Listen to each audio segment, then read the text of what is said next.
All right, let's get this show on the road. Thank you guys for tuning in.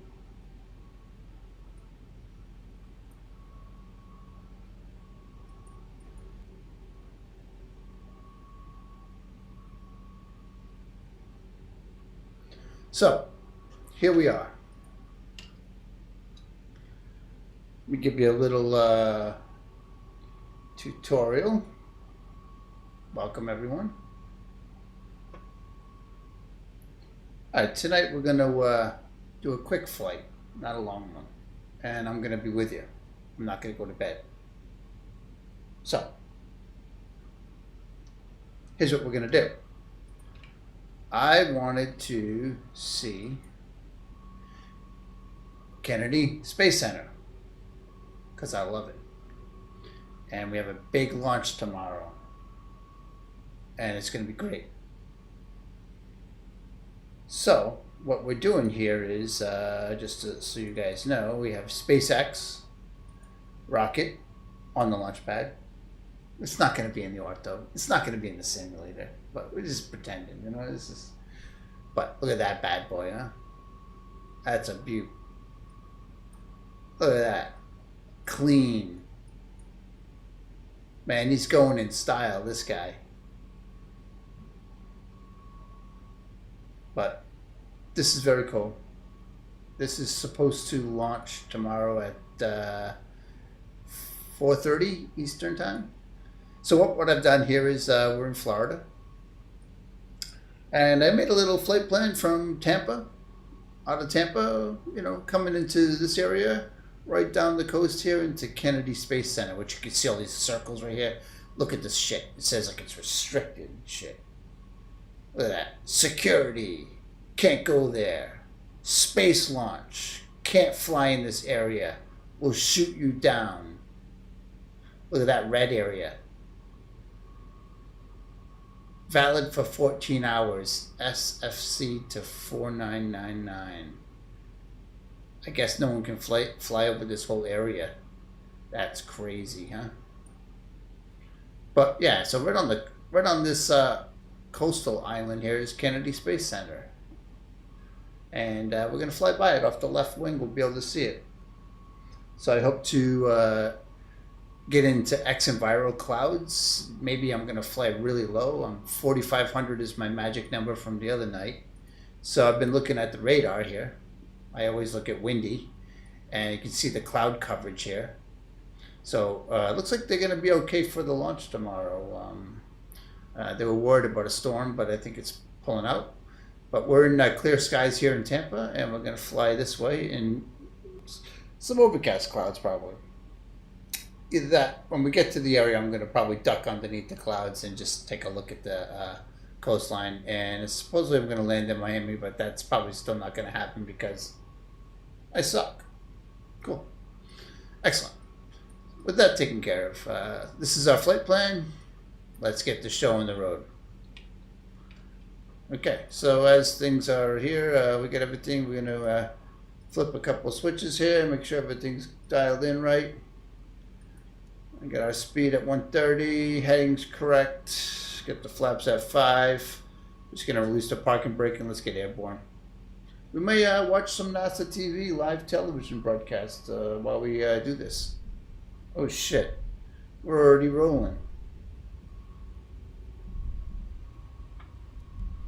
Let's go. Toga. I was really prepared.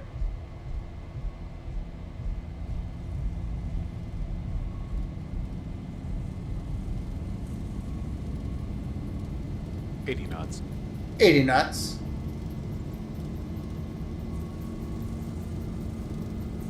V1 rotate. Rotate. And we're up. We're leaving Tampa. Positive rate. Positive rate, gear up. You know, we're just gonna try and follow this purple line here. 400. 400. We're doing pretty good. Let's put the RL nav and and put this thing on 1,000. autopilot because I don't want to really fly. And lock the gear in. I'm at 1,000. The flaps at 1. If any of you watched my streams before, I'm a visual person. I just like to look out the damn window. So this is all about ortho, and it's all about scenery.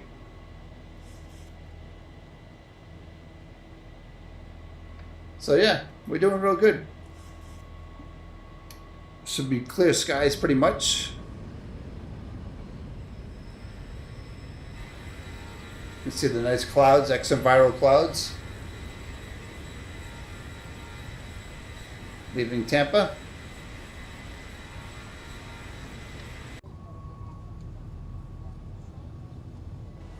Yeah, it's the kind of view we want. Maybe this one.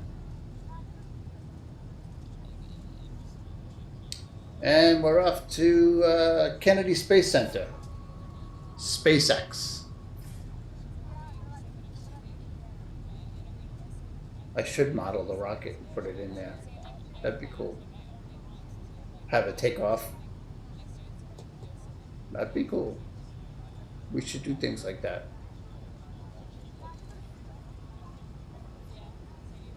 So we're up.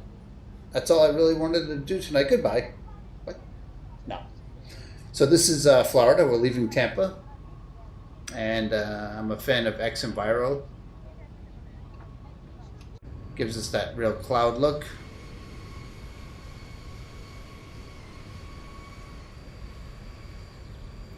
Get to look at the ortho here.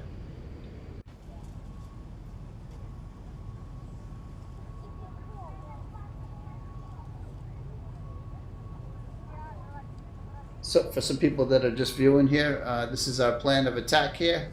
We're leaving Tampa. And we're going to be flying across Florida, checking out some of the scenery, and then we're coming right down the coast and we're going to take a look at this SpaceX Kennedy Space Center from the air. Should be some clouds that way, overcast skies.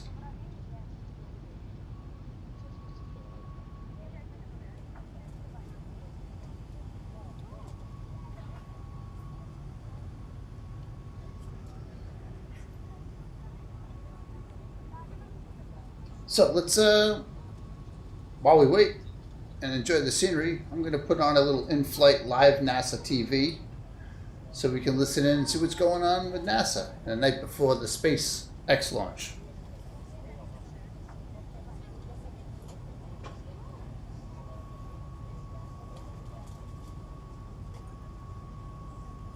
So we'll do this now, see what's going on. That's not NASA. There we go, NASA Live TV. Ah, I see how you roll now, huh?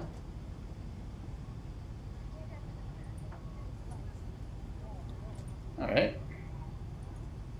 I grew up with my favorite airplane being the X-29, and you know, it's a forward swept-wing aircraft that looks really awesome. If I may say so myself. I had a big poster on my wall, and on the side of it was the NASA worm. So I'll be honest, I love the worm. We brought it back. But it's also important to note. On this rocket, we're bringing people together on this mission. We've got the meatball and we've got the worm.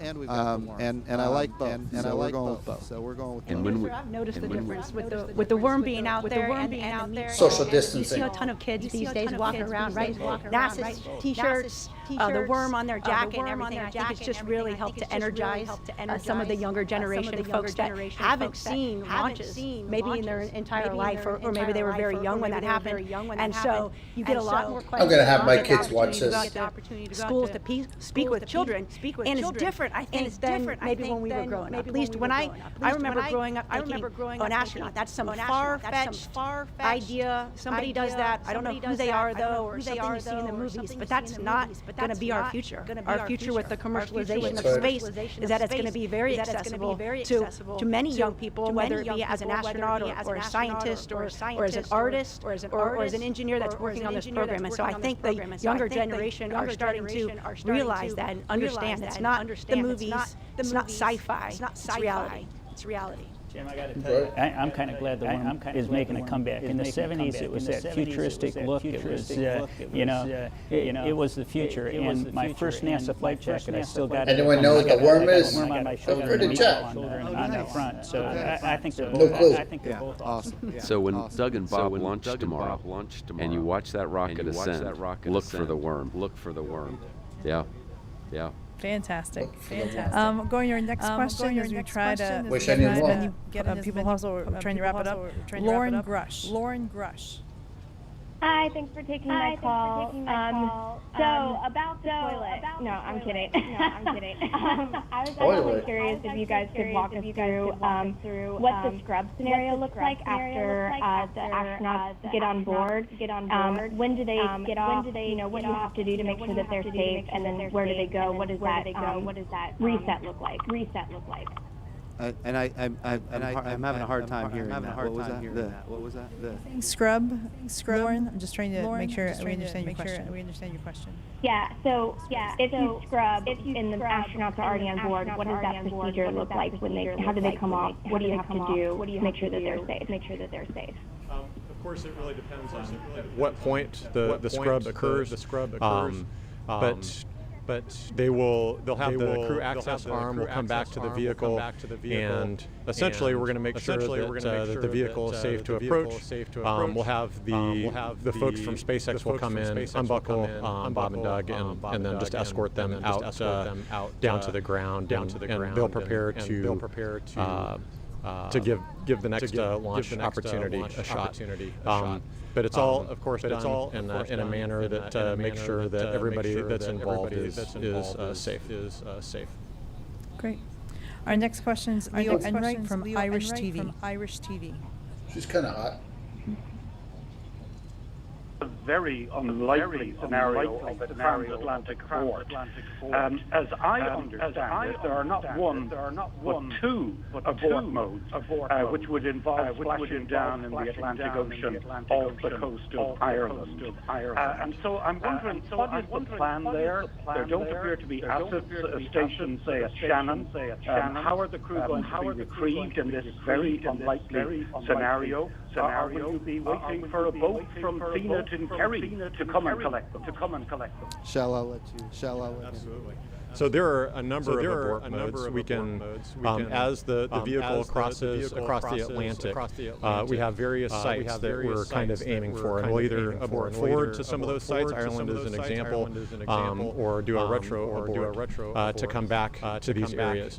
And we have assets, of course, stationed off of the coast, prepared to assist the astronauts. But as we get into these longer transatlantic abort modes, we'll be partnering with our military assets to deploy divers and folks to get into the water to help the astronauts, and then bring helicopters or boats alongside, whatever assets are available in that particular area. But it's our partnership with the military that really helps us, the Air Force specifically, that helps us deal with any of those more downrange aborts.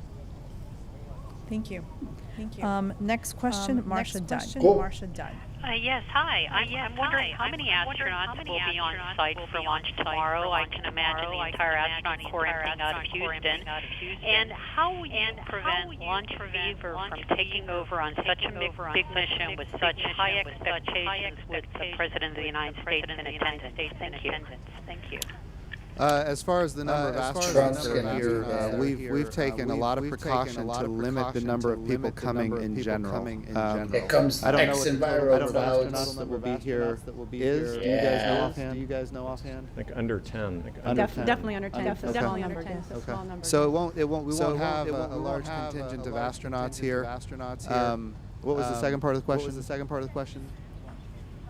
Oh, launch fever. Absolutely. Look, this is a serious issue. As a naval aviator, there's what we call get home itis. We have to make sure that we give permission for people to say no. And I've been doing that all along. In fact, we've been so diligent about making sure people have the authority to say no. We went ahead and purchased a seat on a Soyuz rocket for October. And we did that intentionally because we want people to feel free to say no and not feel any pressure to go on this launch. I texted Bob and Doug yesterday, and I said to them very clearly, if you want me to stop this thing for any reason, say so. I will stop it in a heartbeat if you want me to. They both came back and they said, we're go for launch. So they're ready to go. But look, part of my job as the NASA administrator is to make sure people understand that their safety is our highest priority, and give everybody in the loop permission to say no before we launch. Did Bob or the astronauts, you guys? Marcia, just to your point, we do have a small number of astronauts out here, obviously, just for the COVID concerns. But we're also able to virtually kind of deploy folks in different areas. So I know there's a lot of the astronaut corps is prepared to support media outlets, social media, things that are online, whether they be live or just virtual. And so I think there's hopefully that there'll be a lot of opportunity for us to reach out to maybe a larger audience than we normally would. Of course, we're not going to have the crowds here at KSC, but it's important that folks know that they can still experience the launch live with all of us, just through the communications assets that we have available. And I'll just throw out, I know the launch team, I know the commercial crew program, I know the folks that are on console, and this is a test flight, and they are going to make sure that it's right before they launch, and they're not concerned about who's here to see it. They're concerned about doing their job and doing it correctly, and they've practiced this, and they'll do the right thing. Our last question will come from Ken Chang from New York Times. Hi, thank you very much for taking my question. This is for Mr. Weinstein. A few days ago, you tweeted noting President Trump's leadership for getting to this moment. And Gary Wiesman, a former NASA astronaut, pointed out that commercial crew started in 2010 when, under President Obama, and of course commercial cargo goes back to George W. Bush. I was wondering if you could just talk about credit for getting to this milestone for your predecessors and for previous presidents. Absolutely. So this is a program that demonstrates the success when you have continuity of purpose going from one administration to the next. If we go back all the way to commercial crew, that started under President George W. Bush, commercial resupply, and then commercial crew under Obama. And Charlie Bolden did absolutely magnificent.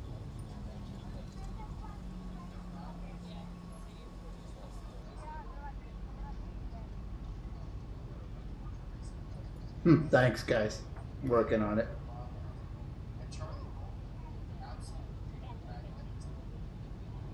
No, hang tight. Yeah, that should be fixed. What did I do?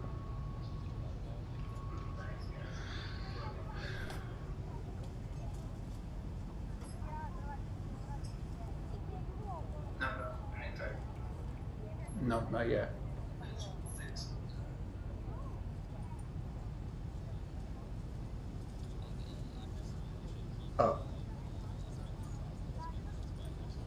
High as Apollo, but that was a little bit of an anomaly in the history of NASA's budget. But it's also true that it's being backed up. The rhetoric isn't just there; it's being backed up with the budgets, and it's bipartisan. That should be fixed. I did an event with Speaker Pelosi out at the Ames Research Center. Goodness, that would have been last August, and it was Women's Equality Day, and I thought it was important. And we reached out to her and asked her if we could do Women's Equality Day. She was going to do it in San Francisco. We asked her to do it at Ames. Hang tight. This is what I do. Fiddle. I like all this stuff.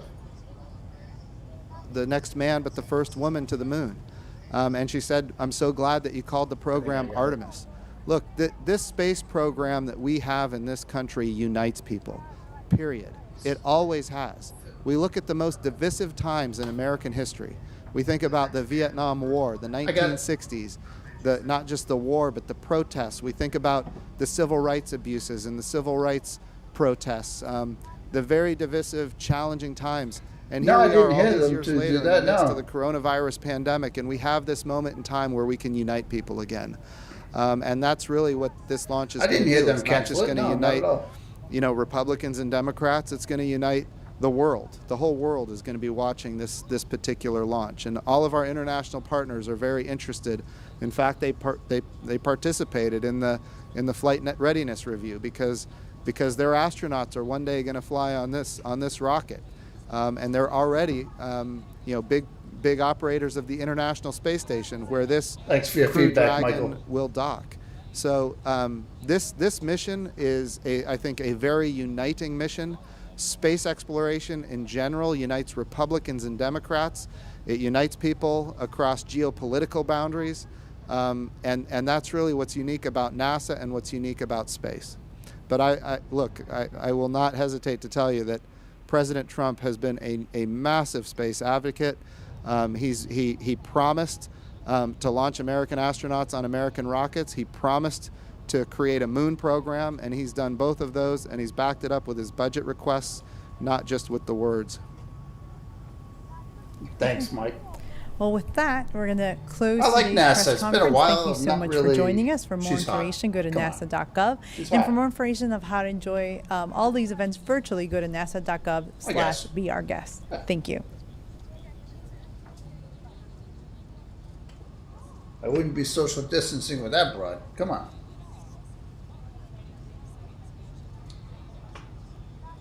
All right, so what we're doing here, let's see what else is coming on. I don't know what they got.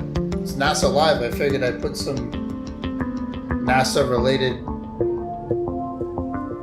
TV on. So we're flying over Florida. Let's check our location.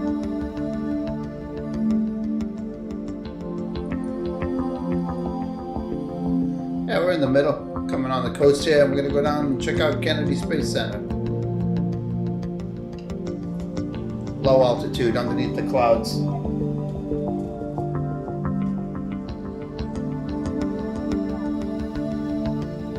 Take some outside views here, get some plugins.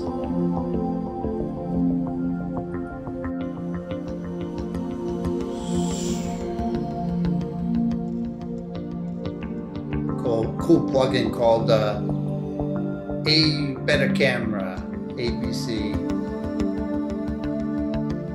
So it does like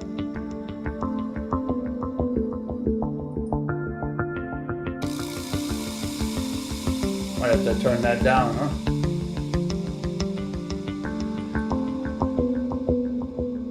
I got fine control, yeah. I like this a lot. That's cool. Let's put that in the background right now until I guess something else will come on.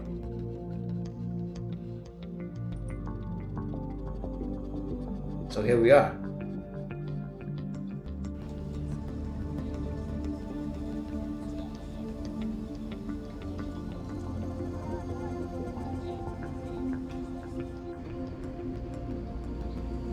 Hear the birds? A lot of trees up here. You can hear the birds. Yeah, thanks, Mike. Appreciate you checking in, man.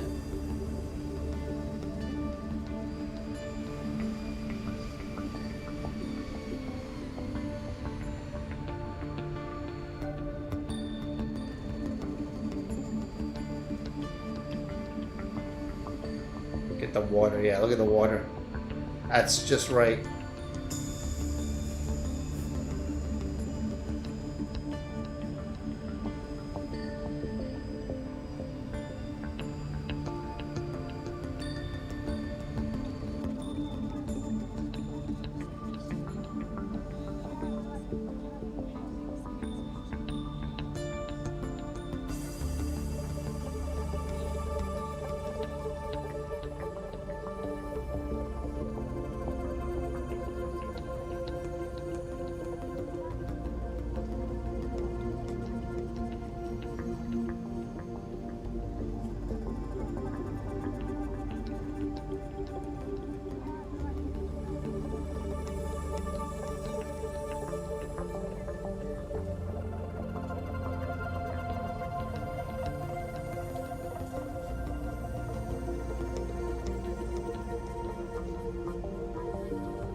Cool.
Got no live traffic in the air. I don't get that.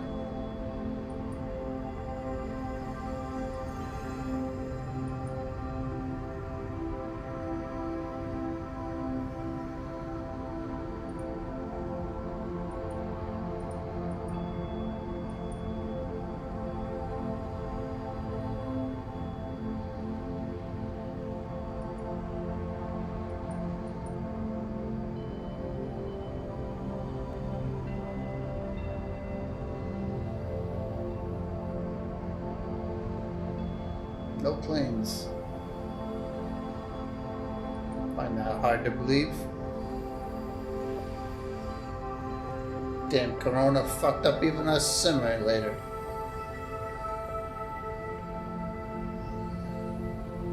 Hey, Sea-Dog. Thanks for tuning in, bud. Yeah, no, xEnviro works under OpenGL. Yeah, but I got it working. It was a pain in the ass. Even Magnus and them, they weren't really giving me feedback on that. So what ended up happening is just removing the preference file, and cache, shader cache, a couple other things. Maybe I removed the meta file off the root, reinstalled it, loaded up in OpenGL, and it worked. But yeah, I missed it. I missed it just testing some things like Hurricane the other day, and I just like flying at low altitudes, like right in the cloud layer, and then looking out the window.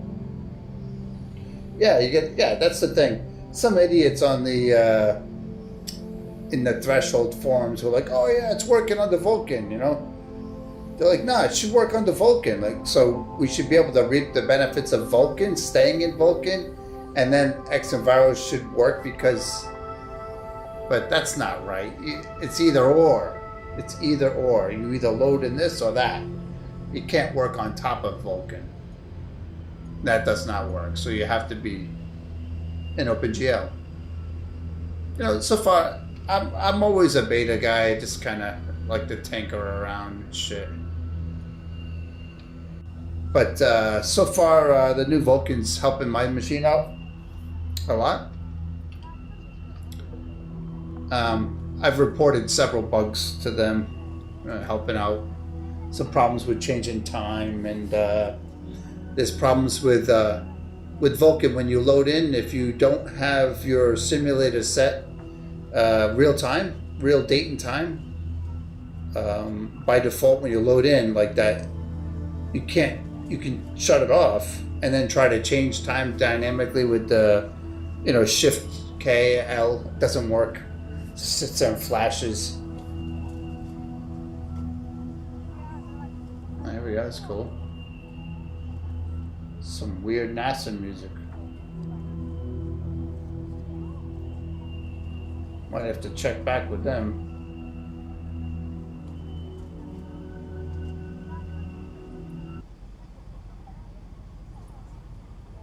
Oh, we got an aircraft. Yeah, I've been using this new ABC camera, better camera. But now that we have an aircraft here, we can do this. Oh, come on.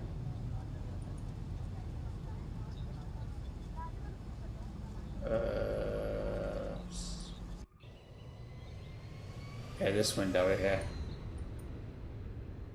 Now it should show me live traffic planes in the area, and then I can kind of follow them. Like, it's pretty cool. Seeing 2 aircraft displaying 0. So I'll just leave this open for a minute. We'll fuck around.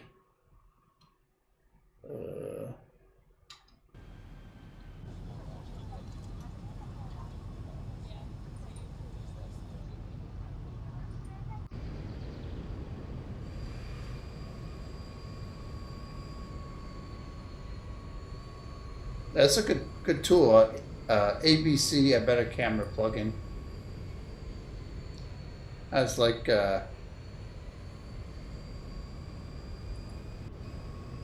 it's LiveTraffic has, yeah, it's free. Yeah, definitely all this stuff's free. Check it out. ABC, a better camera. It's called. I'm sorry, ABC, whatever, on the org. A better camera.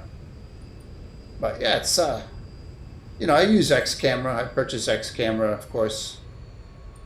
But this one's kind of cool.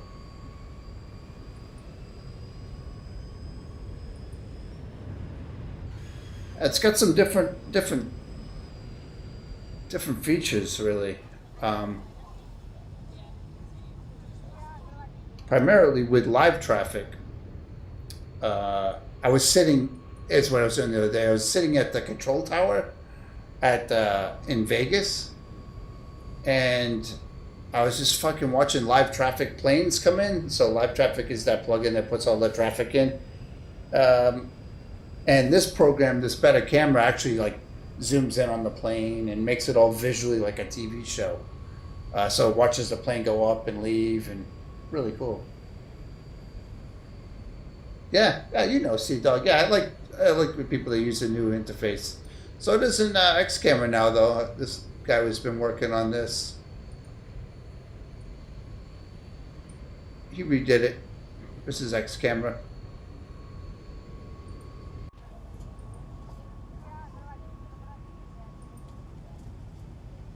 That guy's a great guy too. I was talking with him on the forums. It comes xEnviro clouds, 2 frames a second. No, I'm actually not in 4K right now running this. I'm running it at 1080. Yeah, I'm running it at 1080. It's smoother, of course. You know, I don't really mind the stream doesn't look any different. But yeah, so like we're almost Kenedy Space Center. So yeah, the coast of Florida here. Right at cloud level right here, so this is kind of cool.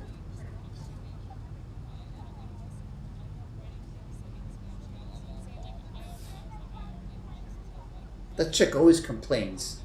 She's like, I always like the, yeah, like, just fucking shut up.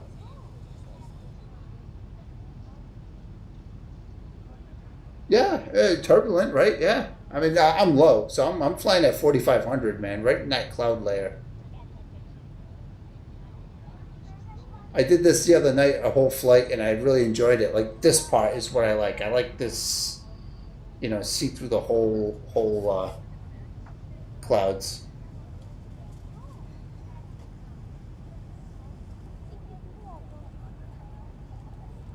Yeah, it should get really heavy now.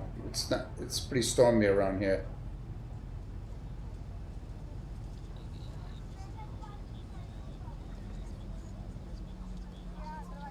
I guess I could fix the turbulent thing, you know, but why not, right?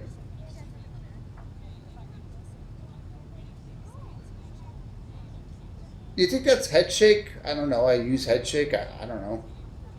Is it shouldn't be that turbulent?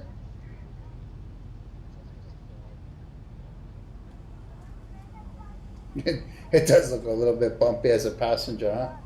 Be fucking throwing up.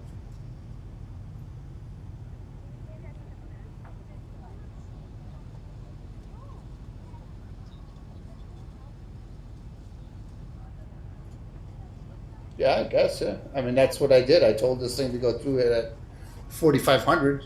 We're in the clouds. Yeah, we're there. Let's see. Yeah, so I'm right in the top. So that seems to be a magic number. I used it the other night. I don't know. I might go a little lower to see Kennedy Space Center coming up, but you know.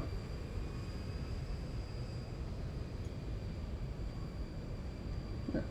But like, yeah, it's really cool. The holes in the cloud. So just kind of look down like this.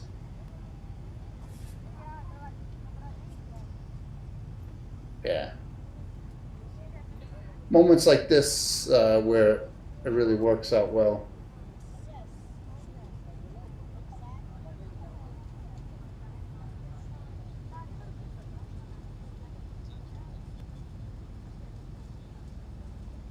Yeah, it is bumpy, huh? Yeah, I mean, I think I could probably just disable that right in xEnviro. It's probably this braking action or easy mode. Yeah, let's see. Turbulence, 0. Right? Right, should do it. Steady. It is kind of cool though, right? Some people, I mean, I like xEnviro because of the whole volumetric cloud and the clouds.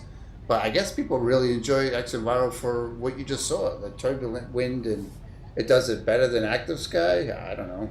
No?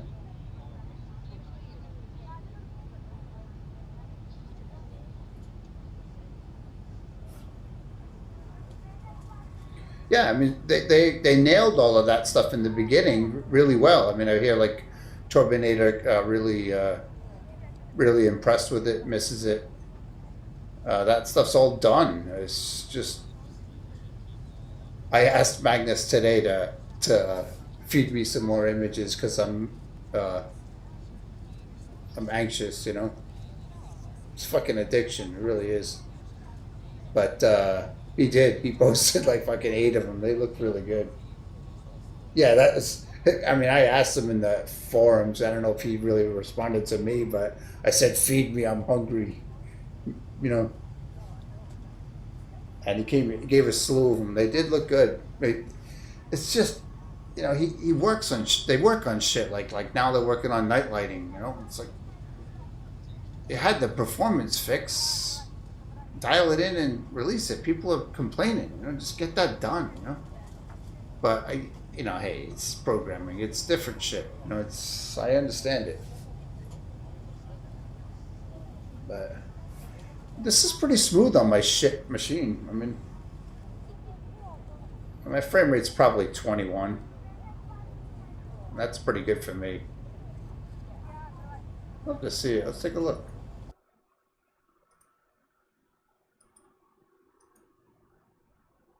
Wow, you know. I mean, I got 28 frames a second right now in the clouds like this. I'm 23, 20, yeah. 18. I mean, my machine sucks ass, dude. I never even see 30. Never.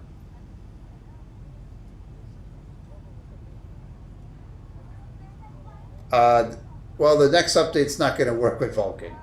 No. No, the next update is OpenGL again. So the update I'm waiting for is only to work in OpenGL. So I can't reap the benefits of Vulkan. Yes. It's sad. It sucks. It's just, I did read Deep, though. He did release something. I mean, they've been like, we're not chasing betas. We're not doing this. We're not doing that. And that's just whatever their choice is, you know. It sucks, but basically they're probably going to end up charging you for the Vulkan update, newer version. But they did say that 80% of it is almost feasible or ready, Vulkan-wise, in their mind. Like 80% could be completed, you know, which was good. I went over them, and I even went into Ben Sputnik in the forums of the developer thing, and I asked him right out, "Come on, man, help out xEnviro guys, just get that job done." You know, they must know. There's no one better than the Ben and the other guy there to do it. Just get it done for them. Just freaking help them. Code it. Take a fucking day and do it, you know? Buy the fucking thing and include it in the simulator. What the hell? But it's good to hear that they you know, it will be maybe their next thing, but I don't know. 3 years, my $70 is gone. You know how many 24 packs of beer that would have been? Nah, fuck it. Well, here's Kennedy Space Center right here, guys. Here it is. Here's the launch pad. Look at that. Wow. Whoa. Yep, these are the launch pads of Kennedy Space Center. This is probably where it's launching from. I would think it's probably this one out here. Yeah, that's got to be the one. Ah, it actually looks pretty cool. You think that's still the same? I gotta pause this sim. I'm gonna pause this. Look at that. I never even looked at this, but so Kennedy Space Center is launching tomorrow, and I have this photo available right here. Right here. This is it right here. I mean, just kind of being nerdy, but this is the launch pad right now. Look at this black thing right here. This is probably what that model is right there. It's the original. I mean, I'm sure it looks all nice now. So this whole launch pad thing has always been there. But this whole thing looks all new, and man, they're going in style tomorrow. Look at that, huh? The astronaut suits are cool looking. This is gonna be cool. I'm gonna watch this tomorrow. Yeah, it's definitely cool. But yeah, this is the launch pad. Let's take a look at this down below. Look, since we're here. So nice to hear the birds up here, and the trees, just hanging out.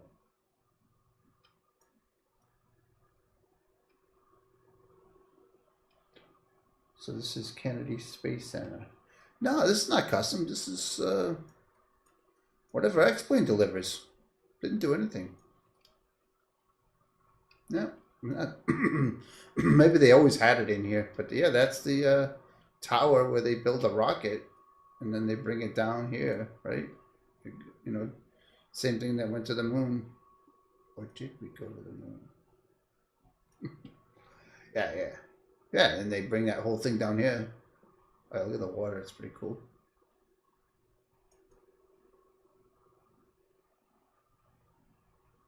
Yeah. And then here's the facility where they're launching from tomorrow. Yeah, I mean, so looking at this model that's in here, this is what SpaceX is doing. They didn't have to build all this stuff. They're just using this NASA platform, you know, to launch rockets from. I mean, it was already made. I mean, it's nice, you know. It's my vacation house right here, by the way. If you guys want to come down and have a Corona party, you can have some beers. You know, it's backyard. Just watch the launch right over here. It's good. You know, we can just, you know, chill. You know, from the looks of it, though, this kind of looks like it's more like a nuclear bomb went off over here. The grass is all burnt. But here's Kennedy Space Center. Look at that. All the chicks down there. Yeah, there's tons of chicks on here. They're a little bit burnt, though. Yep, so that's it right there. Got to take a silly picture for, I posted on Facebook after these silly streams. I like Facebook streaming, man. It's kind of cool.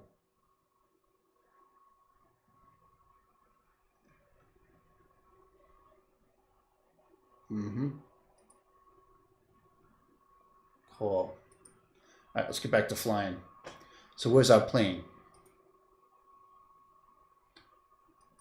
Let me get rid of this thing.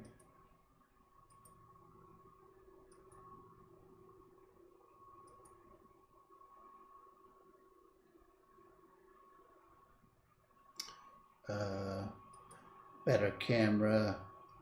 Auto zoom. Better camera.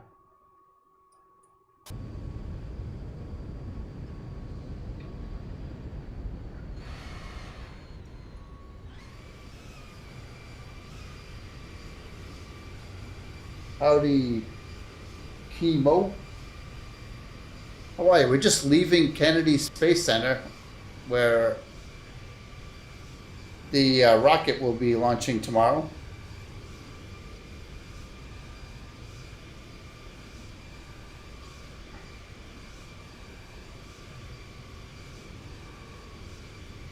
Let's change the time of day here. Maybe we can get the sun to...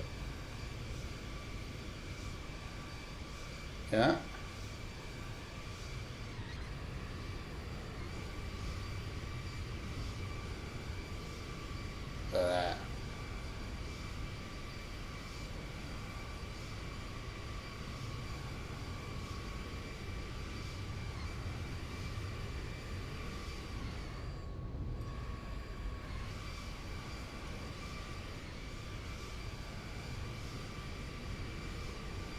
Yeah, I love the water.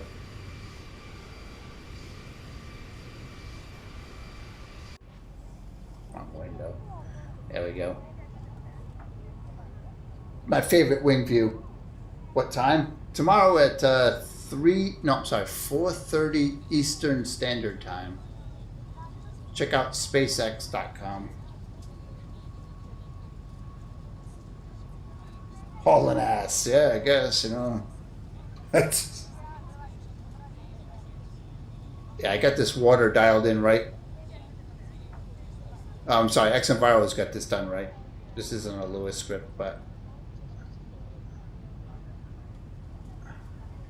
this is inland mask on ortho.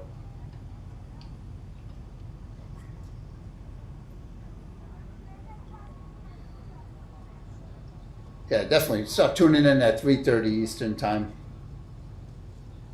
And be, you know, watch all the hot chicks in front of the camera, you know.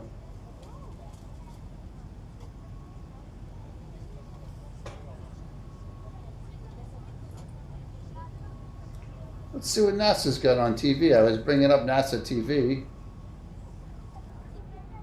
Damn, right in their bikinis. They should be in their bikinis, those hot chicks.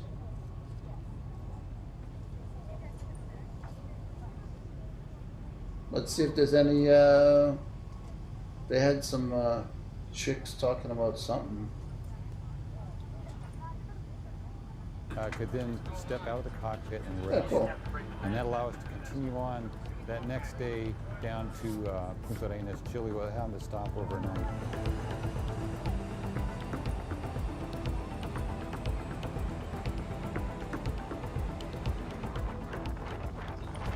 It's a cold and windy welcome at the Punta Arenas Airport, the mission base for Operation Icebridge. What the hell are they doing? Scientists and flight crew will call this place home until the end of November. We are setting up base stations here at the airport that record the GPS data for various instruments.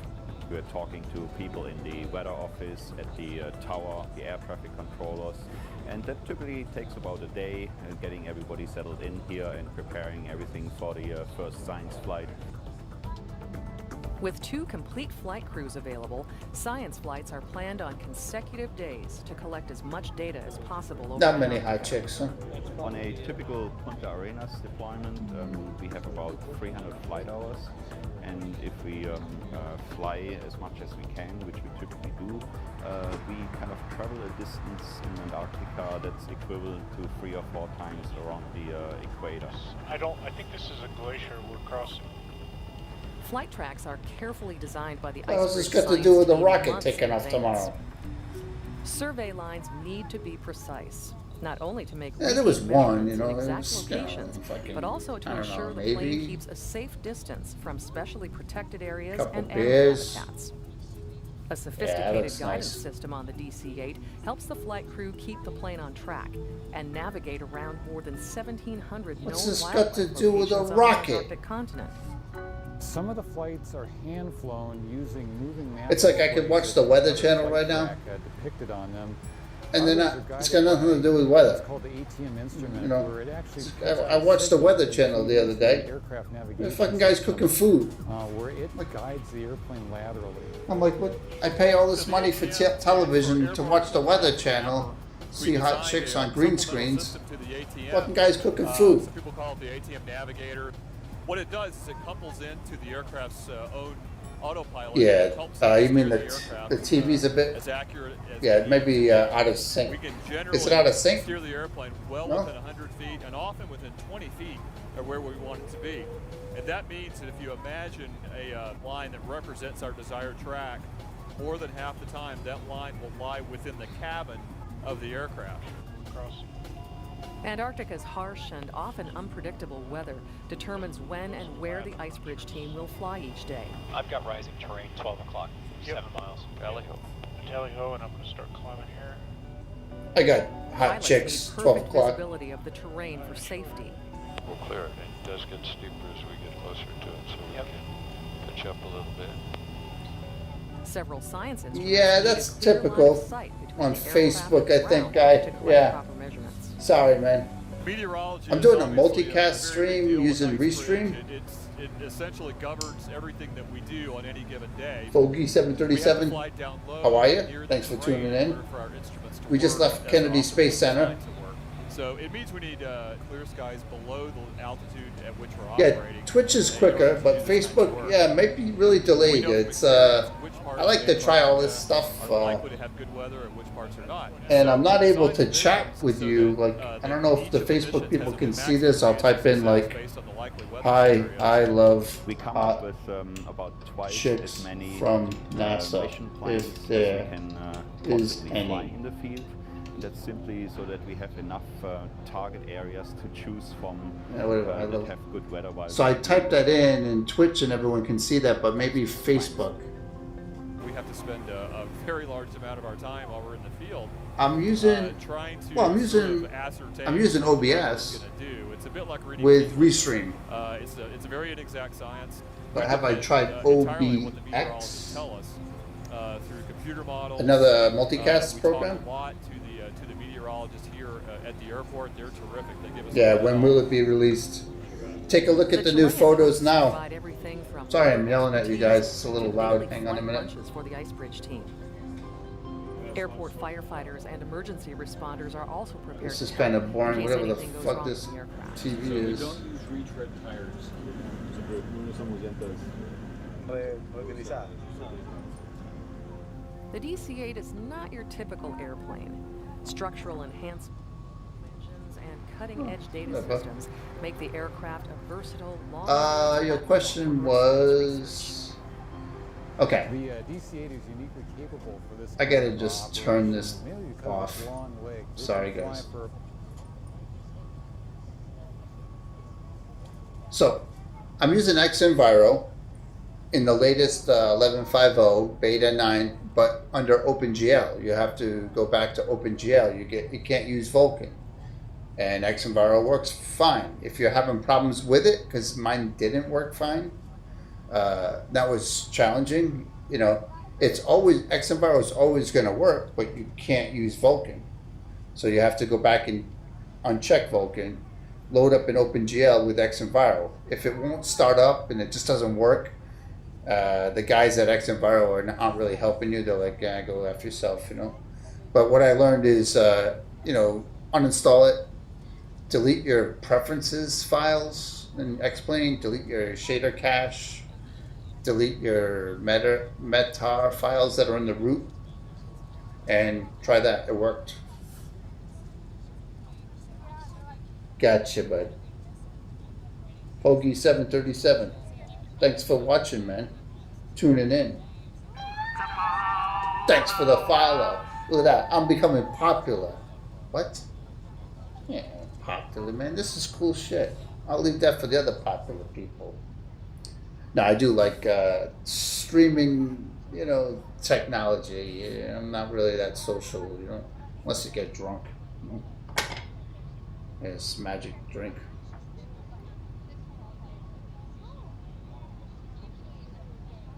Yeah, look at that though. This is where xEnviro looks good coming out of the clouds.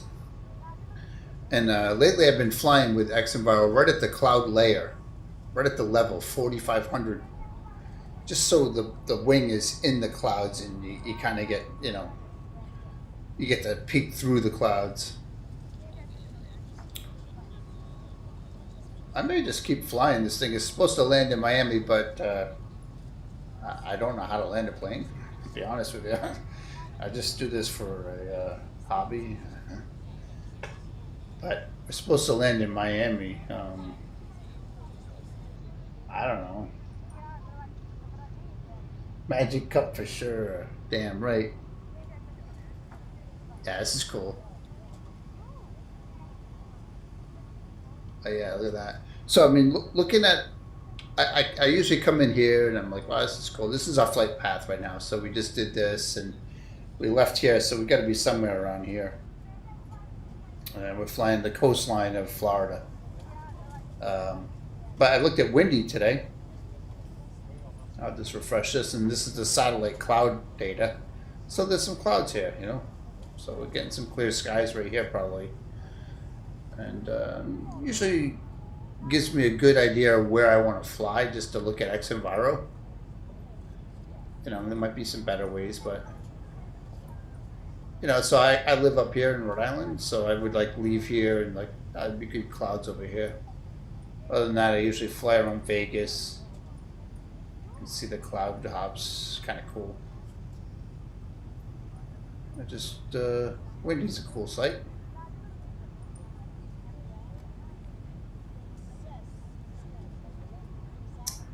X camera for free. You know what though? I'll tell you though, X camera is not free, but the guy's a real good developer, and it's not that much. X camera is a classic product that I would recommend, but just tonight I was showing off this other program I use, A Better Camera, on the org. It's A Better Camera ABC, and this is very cool.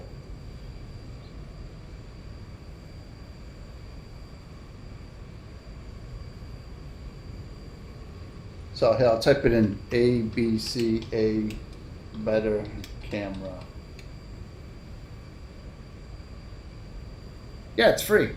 It's free. I've been using this just for a few days now. I have both installed actually, but the reason I use a better camera is because I've been using LiveTraffic right here. I mean, I don't get this. LiveTraffic like was working great, but like, is there really no planes in Miami right now in the fucking sky? It's 11:30 at night. I mean, I'll send you a link, Frugy. But is LiveTraffic not picking up any planes as much, or is it really that scarce, the flight industry? I mean, Vegas was really bad. Like,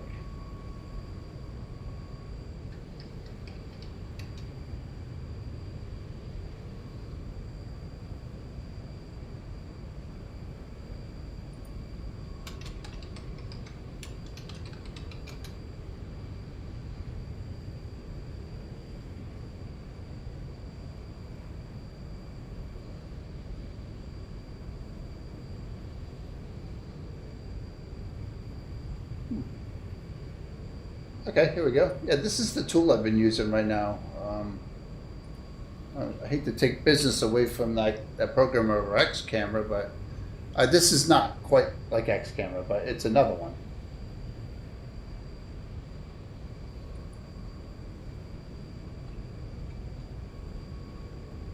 There you go, bud.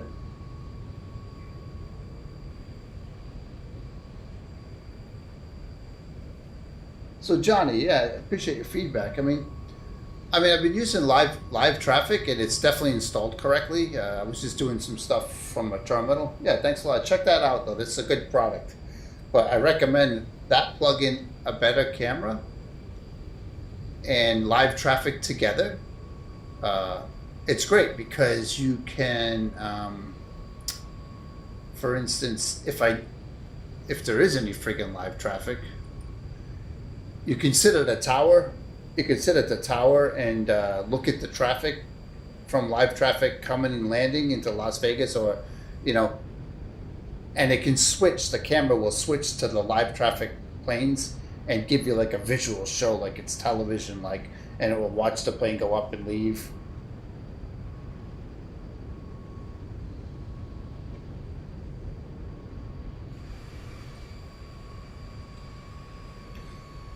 So just, I'll give you some, this is some reset chase view. This is chase view of a better camera. It has some things like auto zoom, spot chase, here we go. Well, here it goes. Initially created one aircraft. So right in the corner there's live traffic telling me there's an aircraft here. So if I go in here and do, right here, this window. So, all right, here's the other aircraft. See that? So this is my aircraft. All right, and then here's that aircraft. But we can do still spot, flyby. This is that other plane. You know? So obviously it's cool if you have a lot of live traffic in the area, and I've seen lists of like 10 planes in the area where in a better place. But we can look at this air traffic. It does tracking of the planes, so auto zoom. Yeah, this gives it like a TV look. Hang on. And prime time mode. Yeah, check this out. It's like zoomed in on it, like a telescope view.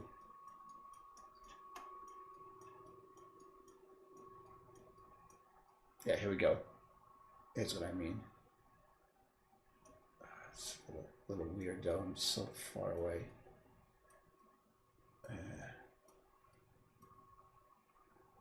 So that's AI right there. That's live traffic. You know, CSL.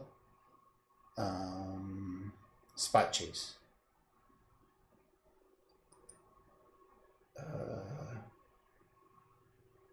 Animation, camera sweeps. Yeah, so you just kind of, you're looking at like live traffic. This is that plane, it's flying.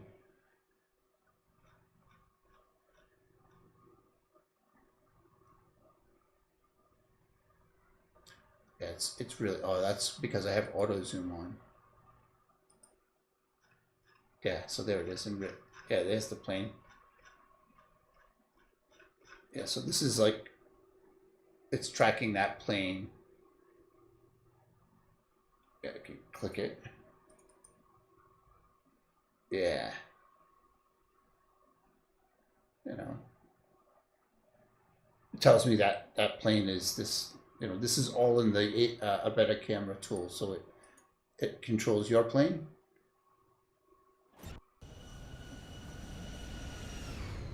And it controls the other planes around you. Oh, so now that just like left the area. That's like there's one plane in the sky. It's that fucking dead. I mean, really? It's worse than 9/11 out here. There's no fucking planes in the sky. It's crazy.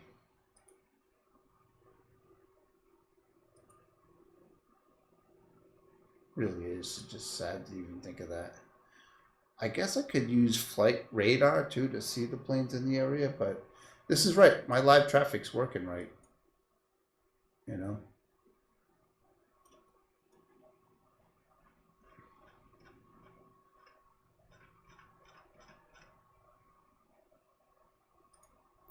So this is a better camera.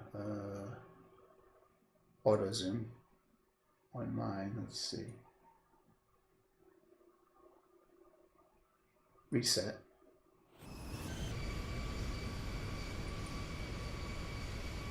No auto zoom. Reset.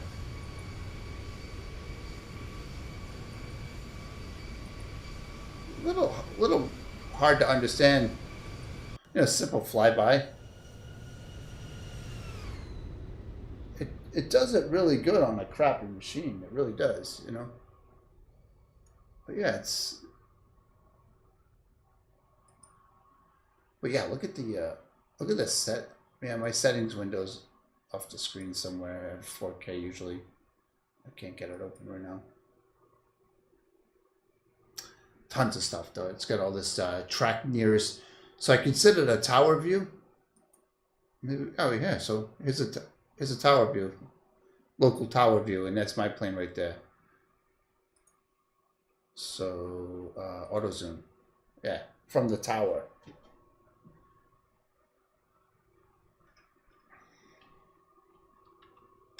And then like the period and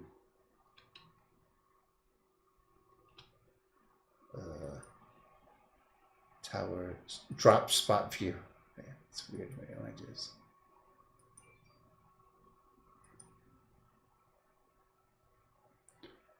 Still. Yeah, this auto zoom thing is kind of very different. Yeah, watch this auto zoom. It's like really close up, like. See, it's always like close.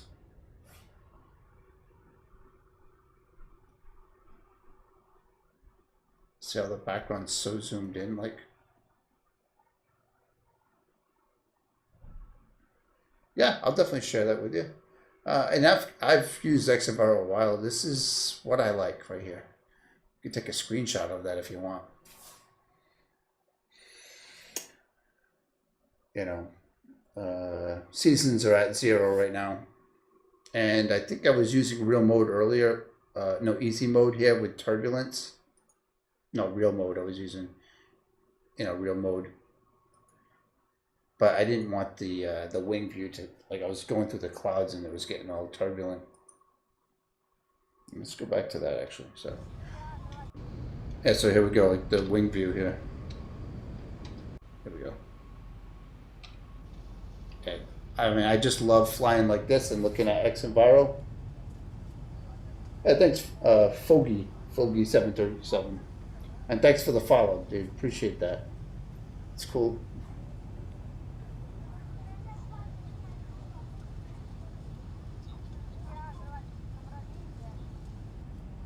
Oh, that beta camera was just updated Friday again. I think, yeah, so here we're coming on some xEnviro clouds right now.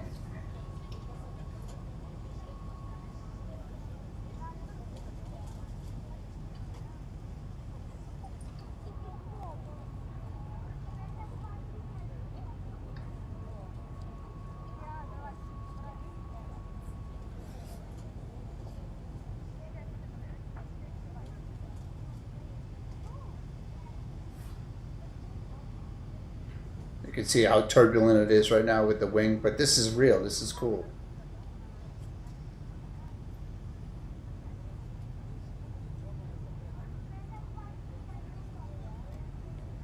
I'm having a lot of time and day problems. Like, I filed a bug regarding this. Real world, so it's nighttime. Let's go this route. Yeah, see this? I followed the bug with that Laminar, thinking that they could look at this, but maybe it's a plugin that I got going on. I'm actually thinking that is because some of my reporting to them was incorrect. But what's weird about this is I lose the control to change time right now. You can see on the Disco xEnviro. Yeah, you might be right. Yeah, you might be right. Hang on. I can't change time. Like, where's the sun right now? See this sun right here? See?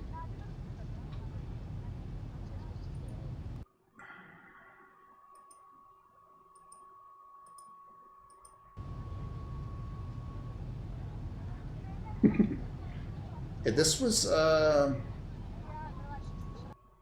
very weird.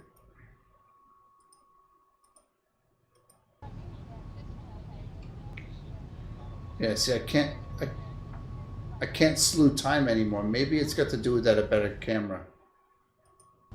I don't know. They must love fucking seeing bug reports. Maybe it's prime time. That's it. Yikes. It wasn't them, it was a plugin problem. Sorry, Laminar.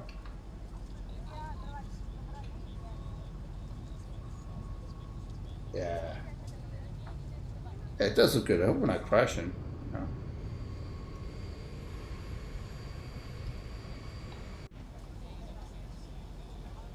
It does. You got to believe in what they're doing.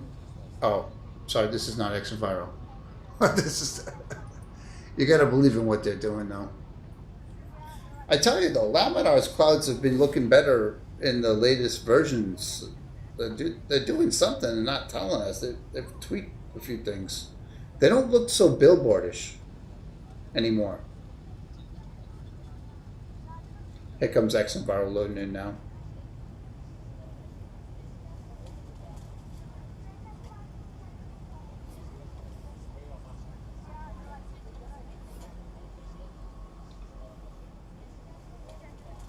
Yeah.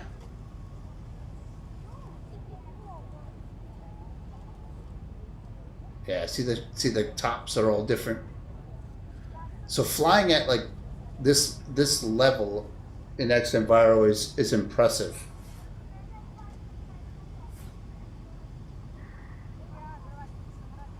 You know, I like to see through the clouds like this and see the terrain.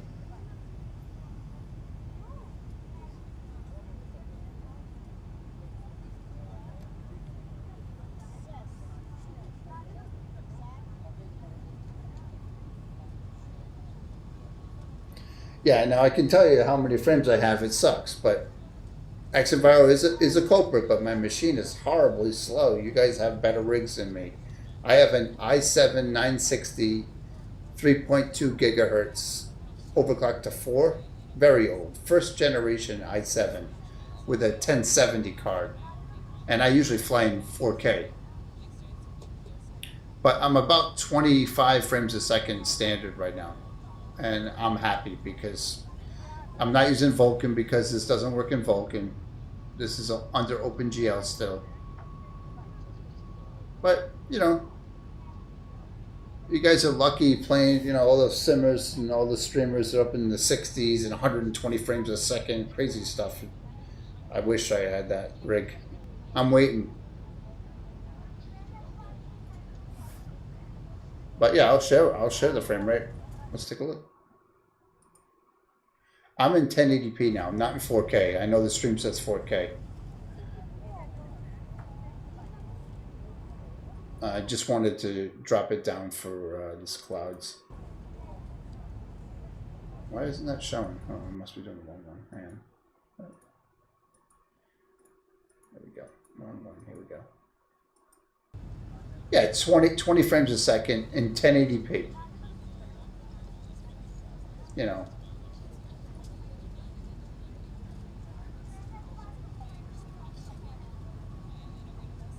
Anything, you know, 30 is great. These people that are complaining that they have 30 frames a second is craziness. But, I mean, once you have 60, I guess you can see the difference. But, you know, I'll this is a test stream. If I lose you guys, I'm just going to fiddle. I like fiddling around. But, so, with this rig that I have being very old, I can fly in 1080p, and to the stream, you guys don't see any difference. It looks fine right now. It's good quality, but I enjoy flying in 4K, you know, with what I'm looking at. If I watch the frame count at 20 right now, I swear I can step this 1080p to 4K, and the frame rate's the same. Typically, it doesn't change much on my rig. So, I mean, I'll do that stuff now. It'll get some glitches, you know, I'm aware of, but like, it's not full screen. I'm just going to go to default monitor settings, and it's going to go into 4K. And, you know, I'll show you this. This is 4K, native on my end, and it's framey. See, look at this, you know. But one thing you do here is you need to reload xEnviro usually when you change resolution like that. Yeah, I have 9 frames a second right there, though, just talking with you about this. So that there was a 10 frame loss, technically. But I usually don't have aliasing in 4K. Not needed, really. It's just... So now, you know, yeah, I'm at 10. Let me do this. It's a pretty big hit. Sometimes it's different. So I'll shut off xEnviro. Alright, so definitely. So here's xEnviro. This is 4K. I am at 30 frames a second right now. I'm at 25, 20. Yeah, I'm at 30 frames a second without xEnviro in 4K. I mean, I love flying 4K, so let's throw xEnviro on.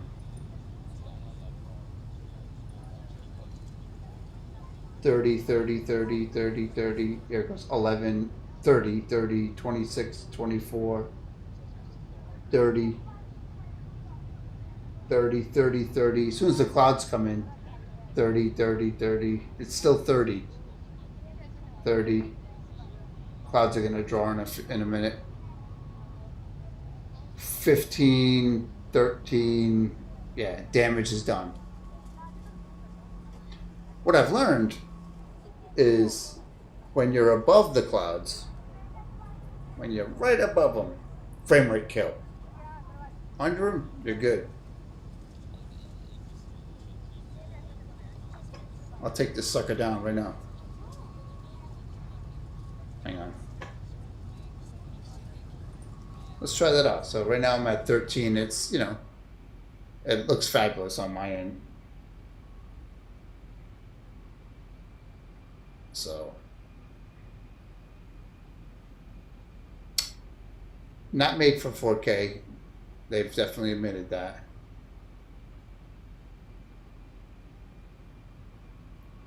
I'm sorry, I was going to do something. Yeah, I'm going to take this thing down a little bit. Let's go under them. At 2000 level change. Yeah, I'm at 12 frames a second.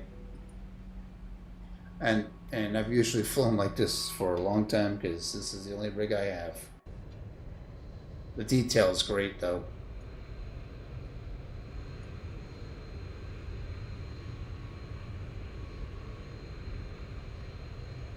Vulcan, it's done wonders. I'm up in the 30, 50, 40 frames a second.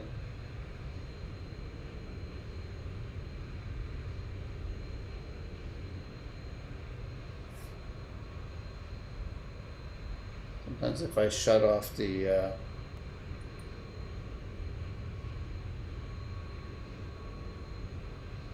you can just see the lag in the menu and everything with the frame rate being so low.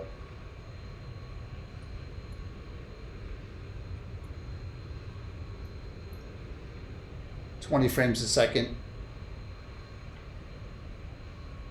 So now that I've stepped underneath the clouds, you notice. Yeah. Yeah, thanks, man. Thanks, Kibo. I'm definitely saving. Microsoft's coming with the 2020, and that's my next build. I need it. 2 kids kill you.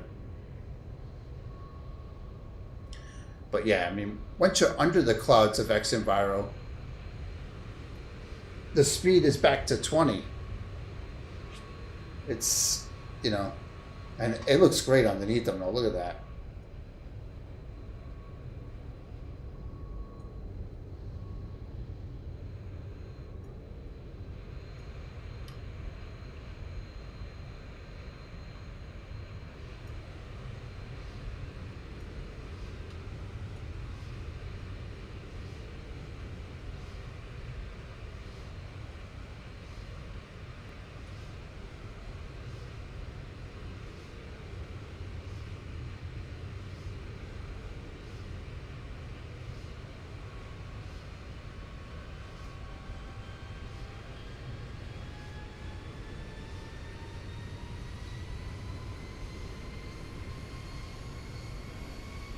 What's up with the sound effects?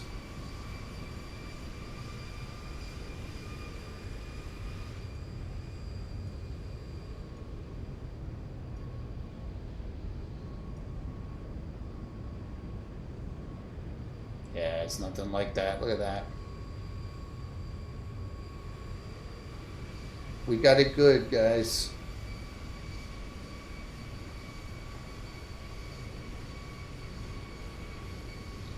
20 frames a second, just like I had it at 1080p, under the clouds.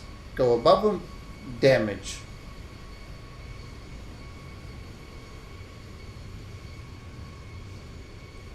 Oh, there's a laser show too, by the way. It's a Pink Floyd's in town. Watch. Have you guys seen this in the beta?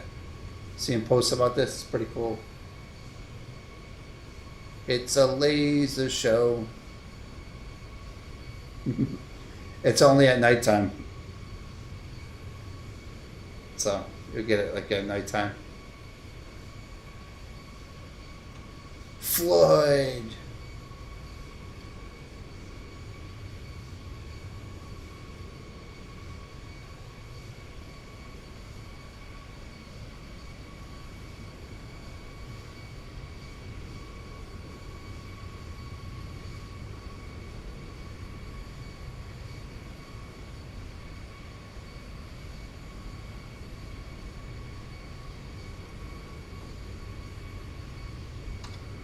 I'm not landing. I'm having too much fun. That cloud's nice. Look at that. Star Wars. Yeah, the beta's coming well though. They're really, I mean, it's stable. I've been using it stable. I mean, I don't fly other planes like you guys do. Probably Tullus and all these other problems. I don't know anything about it. But so I'm in you know, I told you guys been watching, I'm in 4K right now. I'm liking what I'm seeing. I didn't downscale my machine for the stream or anything. I'm about as smooth as I would be at 1080p right now with xEnviro and everything on my old rig, under the cloud level. That's the trick.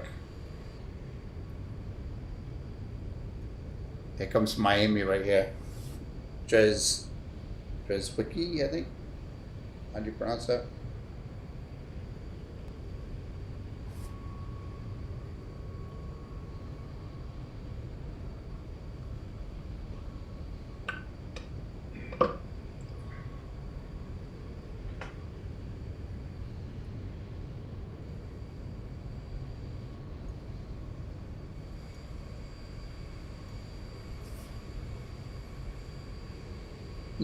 No V states. Now this is all my own ortho. Sea Dog, definitely all Google too. Level 17, 19, and not even his V trees. I loved his V trees, though. Definitely Vert's V trees. But I bought a. This is V tree. No, this is not V trees. This is a paidware product called Global Forests for forest data. Yeah, I mean, if you fly in the area, it's Google coloring and stuff like that.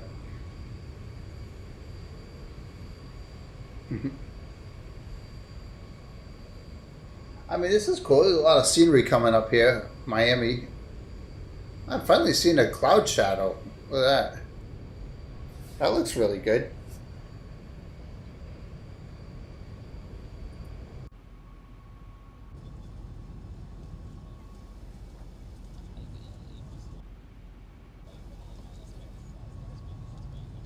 Yeah, look at that cloud shadow. That's cool.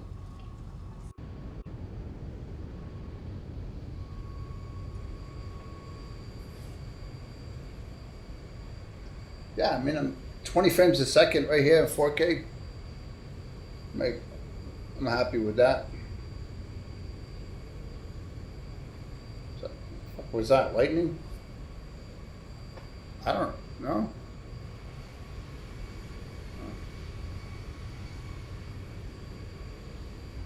Miami.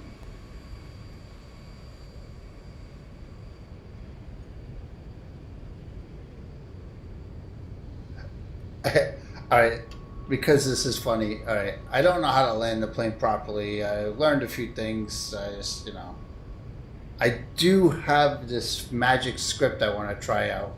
If you all want to laugh at me, I downloaded this magic script that says "Land My Zebo." I haven't tried it yet. I assume we're almost in the area of Miami. It's a Lua script. Let's see what it does. You can laugh at me. Land my Zebo. What do you think? Yeah? It said it was this easy. I think I'm almost in Miami. So I'm going to push the button and I'm going to sit back and see what happens. Please climb to 5,000 feet or higher. Find airport. Okay. I guess I'm not in the area.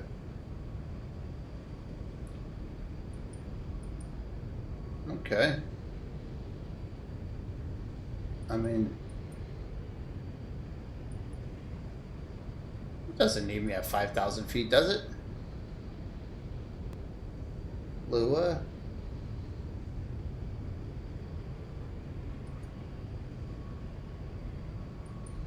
Greater than 150 nautical miles. Okay. Yeah, we have some issues here. That's okay.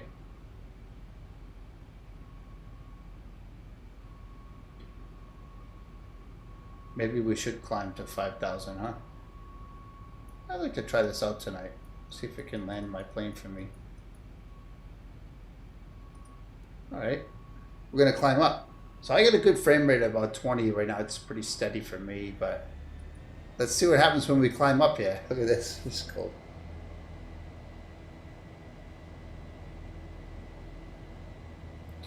So we're climbing, and my frame rate's going down right now. 14, 15, 13, no more 20 as we go over the xEnviro clouds. Look at that. Give you guys a view of the water here. Yeah, look at that. I love this sparkle right here in the water.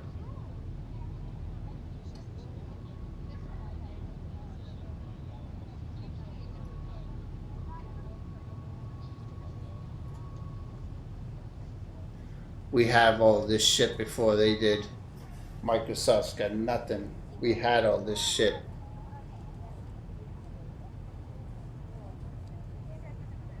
Look how good we have it. I'm at 16 frames, 17 frames.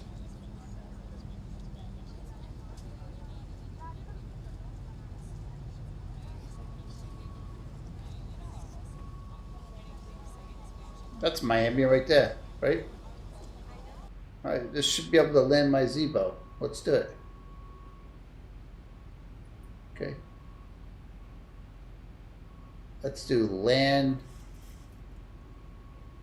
my Zebo.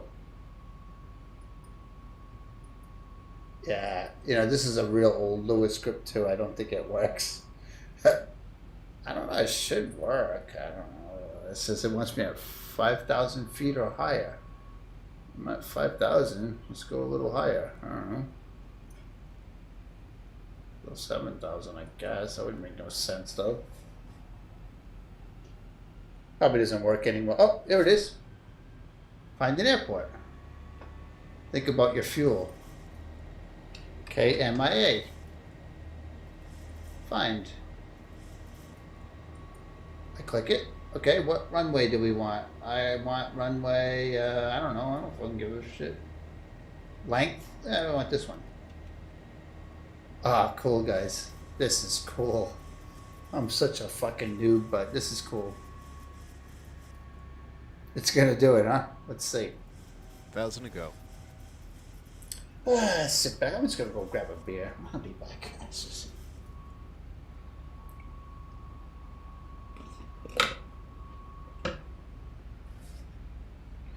If this lands it nicely, man, that's cool. For me, it's cool.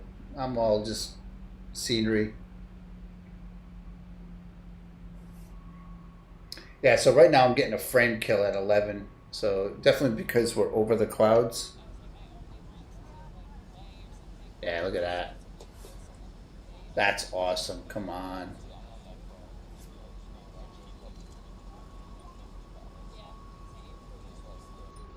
Look, it's doing it. Land My Zebo script by Tony Villa.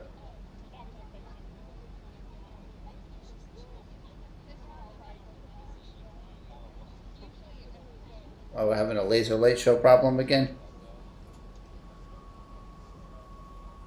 Okay, we're having a laser light show problem.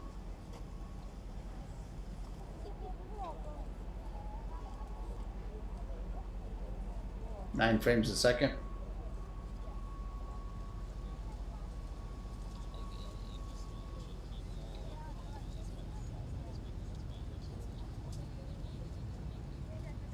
Wow, look at that, huh?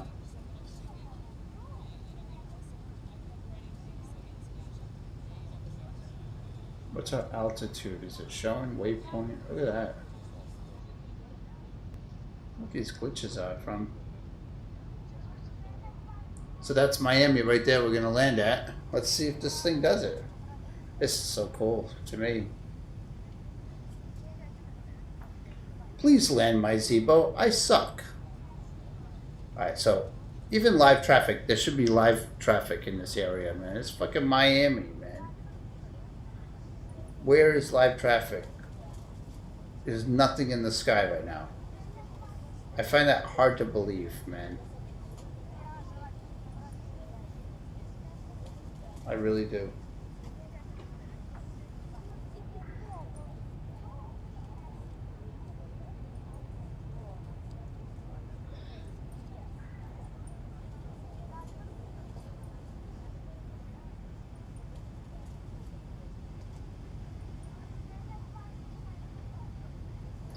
Yeah, so I'm still above the cloud layer, and my frame rate's killing it at 9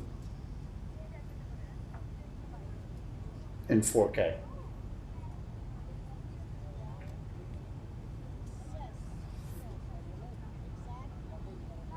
I might drop this back to 1080 right now. Let's get this thing to land nice. Let's see.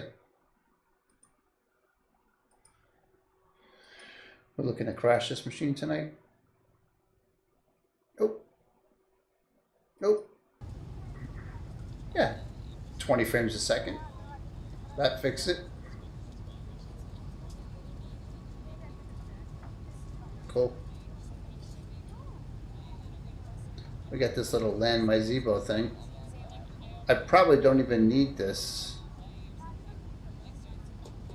open. It's just do it. All right, let's see if it lands it. Sorry, I don't want to see the frame rate anymore.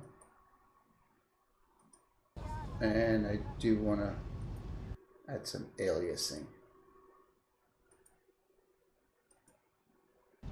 Cool. And when you change aliasing with xEnviro, you have to turn that back on.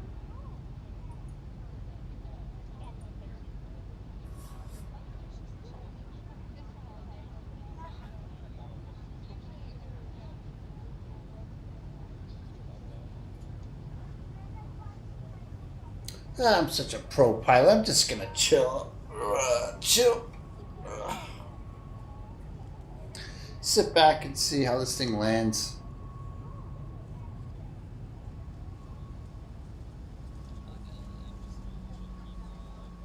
Alright, let's take a look. Is my gear down yet? No, nothing going on. I guess it's flying out.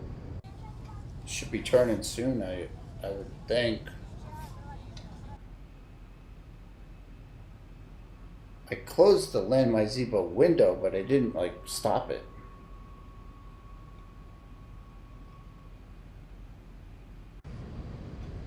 So I could just fake it like, yeah, I'm gonna land, I'm a pro. I'm gonna butter this landing.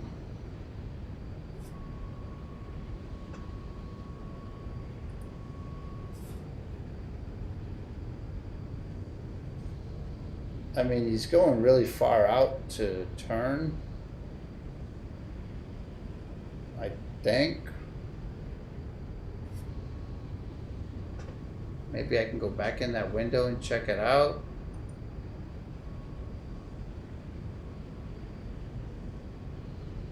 Lua.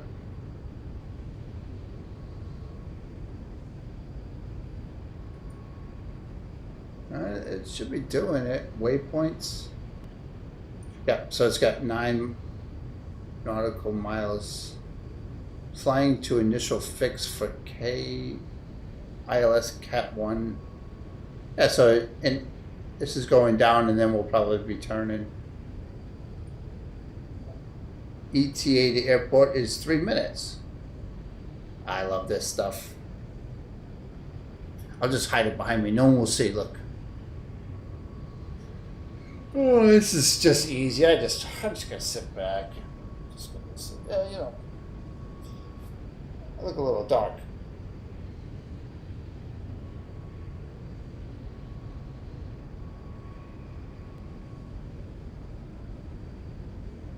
I'm not that sunburned yet.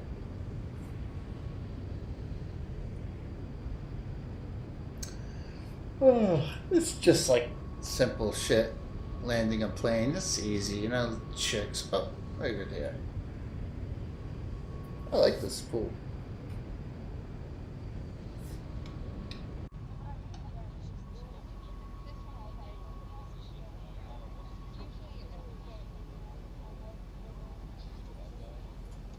I'm glad I put the script in. This is pretty cool. Land my Zebo. I'm a pro.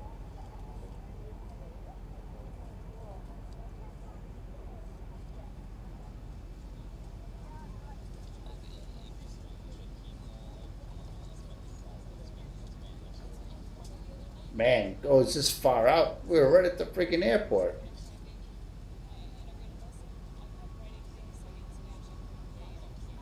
Four minutes ETA. Flying to initial. Oh, intercept. Here we go. Runway heading. Descend 4,000 feet. Wow, really cool.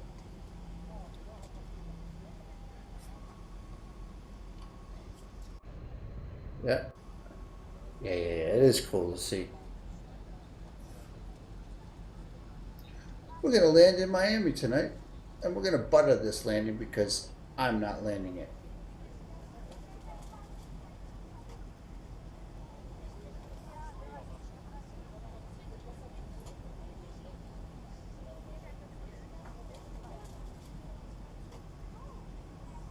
Five minutes ETA. Approximately time.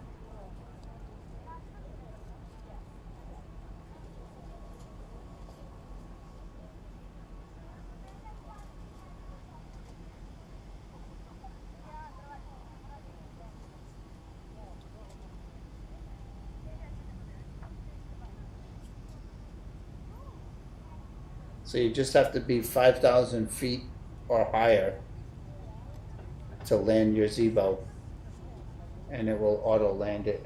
That's pretty cool. Now, if I could just find a script to keep the unlimited fuel in the air, then I can go for long flights.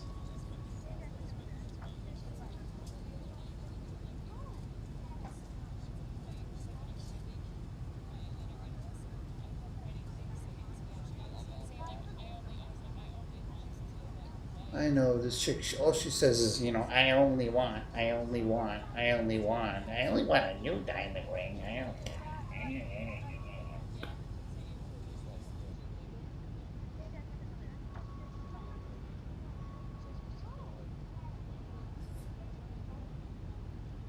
Chicks. All right, so we're approaching Miami soon. Let's take a look here. We don't need this open. This is just going to do it. Nice. That ain't the airport, is it? Could be.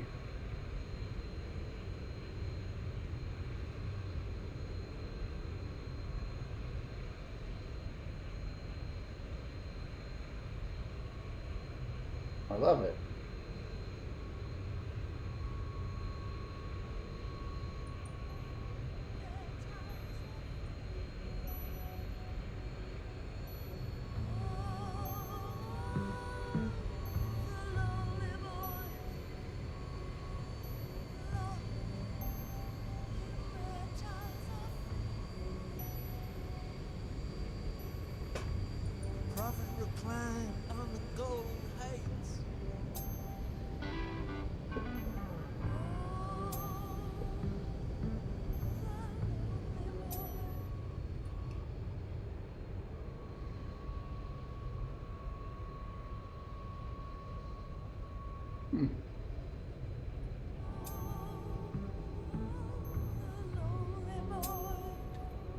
Wow.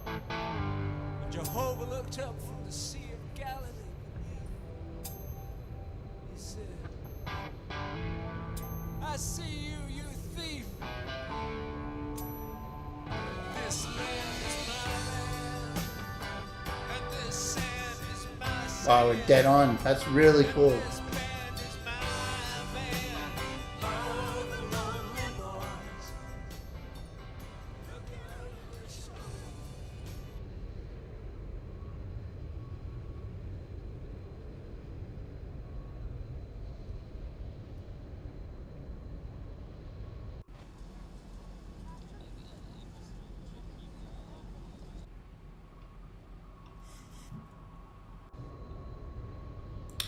So let's check this out. If we can do this ABC thing.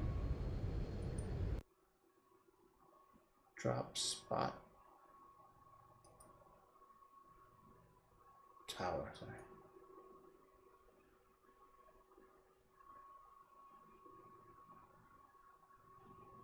I wonder what tower I am though.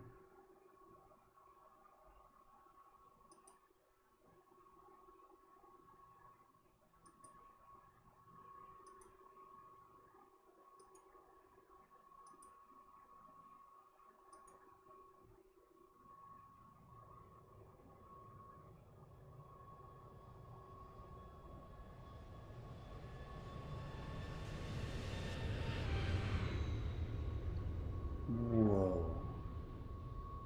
That's an extreme flyby. Where's the gear?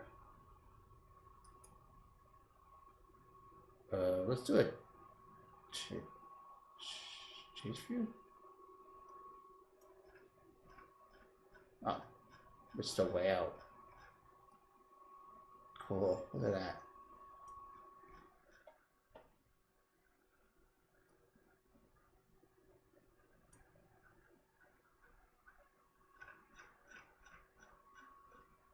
Okay, so this is 100%.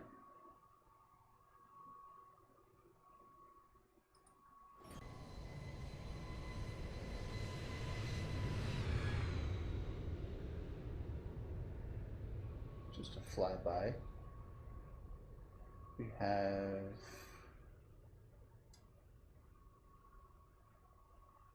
control view. Ah, there's the gear. I missed it. Yeah.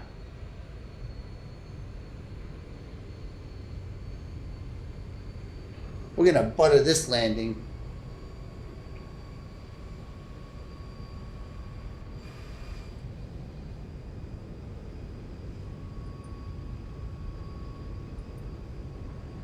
I don't like this close view. I want to look at the tower view.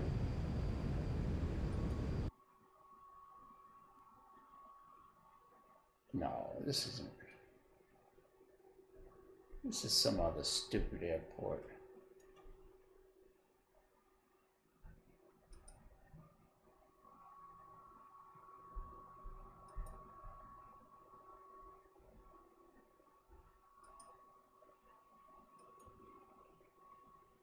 What?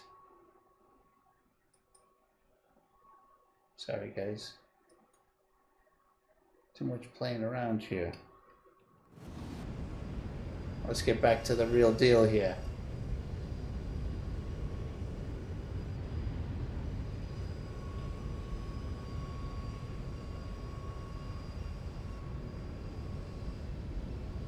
Wow.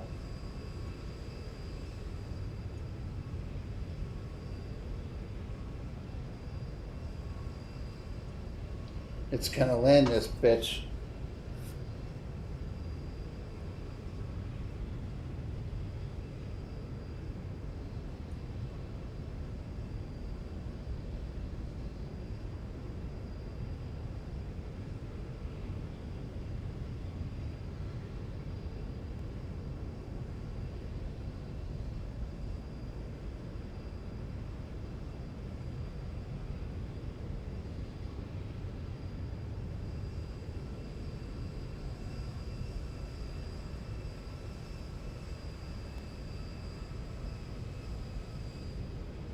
Not quite on center though, huh?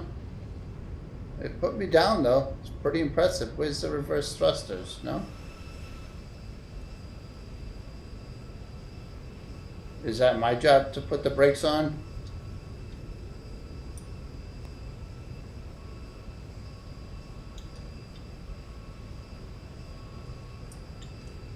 Oh shit.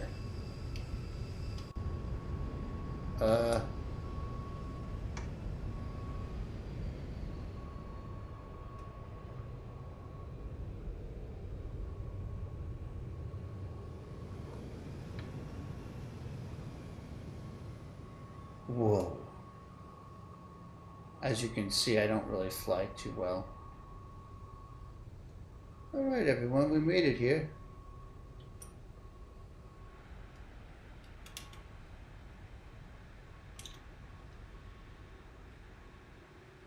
Alright, get out everyone. Well, I landed you alive. Oh, the thrusters are on. I see. How's that button?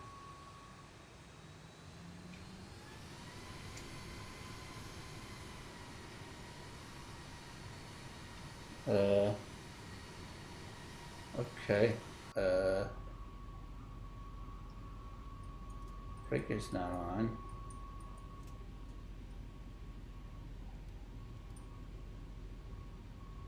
Okay. Just need to taxi.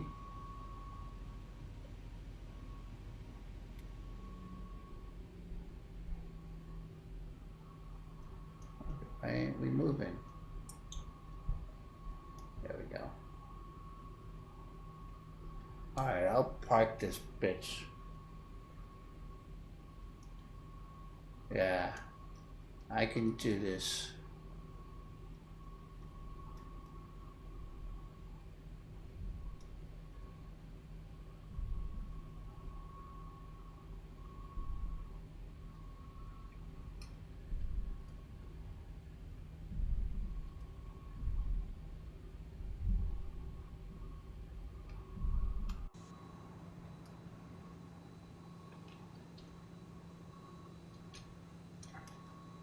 I think I have to fix the yaw.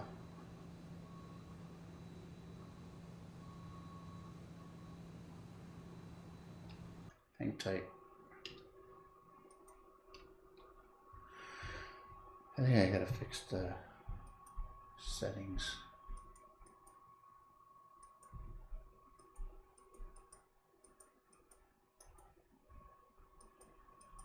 Oh, what? Oh.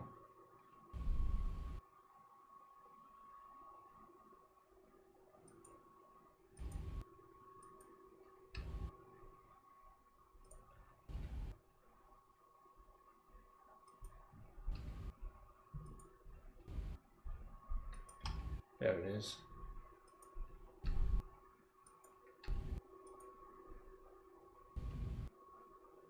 I got this now.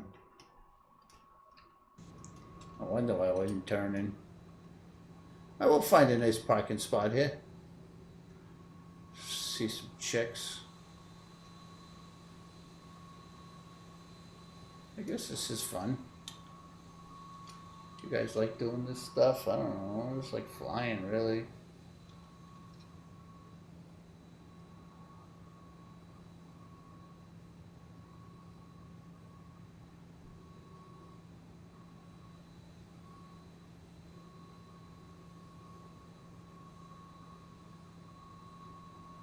Yeah, it just takes time though. I guess these guys get really good taxiing the red down the yellow line, huh?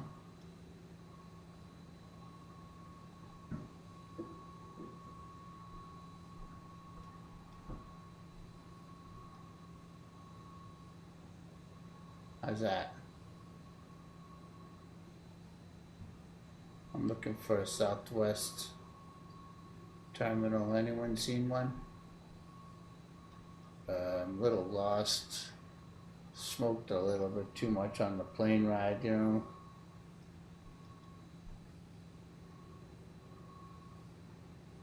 Seems like I'm going a little fast, too. Maybe not. You guys seen the Southwest terminal? Anyone? I'm a little lost. This is American.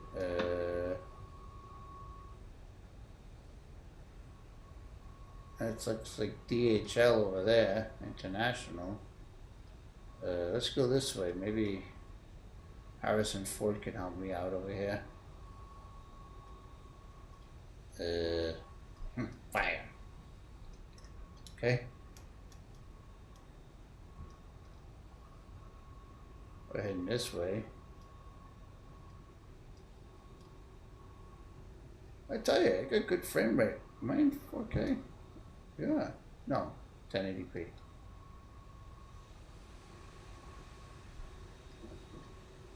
Stuff that were flyable. Taxiing real good too. Kinda good.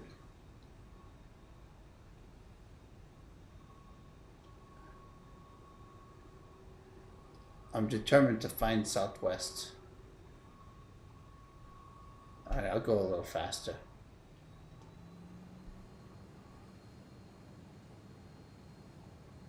Let's do this view. Oh boy. Cool. 37. It is kind of cool.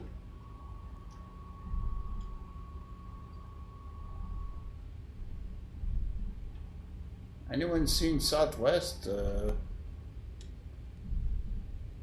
No? Let me know. I'll follow this yellow line until I see Southwest, and I don't want these passengers like saying, you know, wow, we're going pretty fast here. I'll take a little tour around. It is kind of cool driving around the airport. Wow. Miami. I hope this just doesn't end over here, like, and I have to, like, put the brakes on really quickly. This is, like this. Dead end. This isn't Southwest. Alright, I've had enough. We're gonna park right here, guys.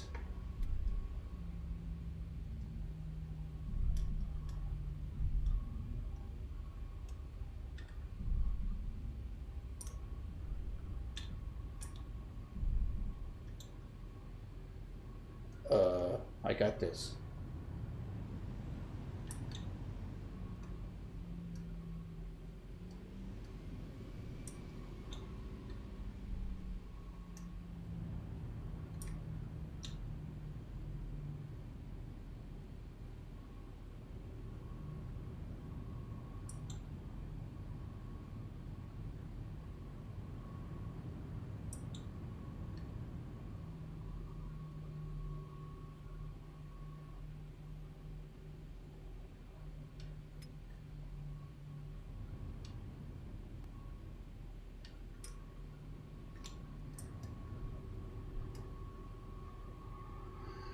Man, that's crazy.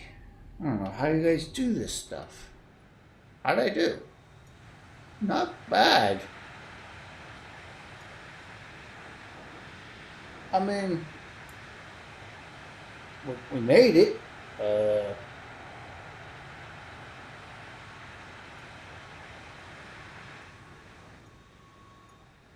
So, anyone want to help me shut this plane off? I think I can do it. Let's put the brake on. And something up here has to be shut off. If it was... I have to shut the lights off.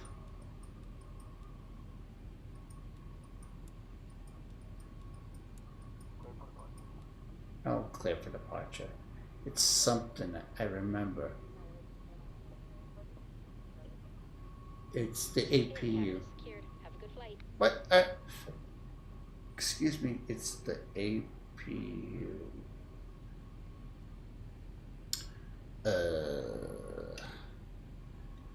I will find this. I will find it.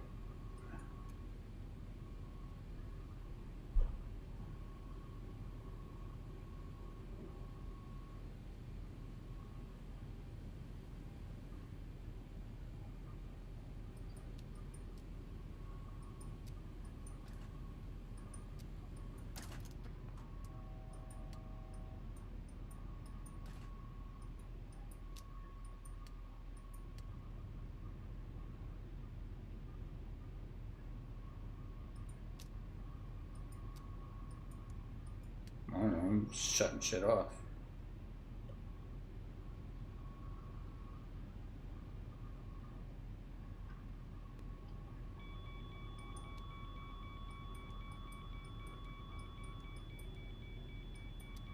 Oh, not that again. This took me forever to get that noise away from my Zebo. I'll turn shit back on, I guess. You guys just like fucking around with all these buttons. I don't know, I like fucking around too.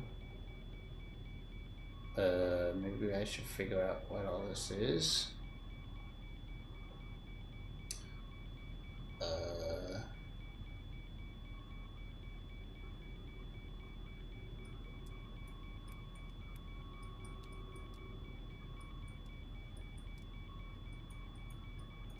Oh. It was one of these. No.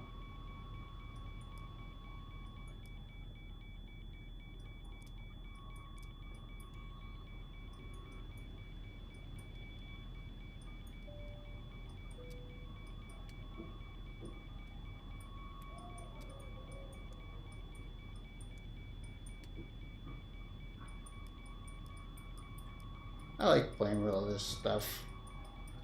If it had VR, this would be cool. But someday I'll get that X checklist. That's what I'll do. I'll play with that.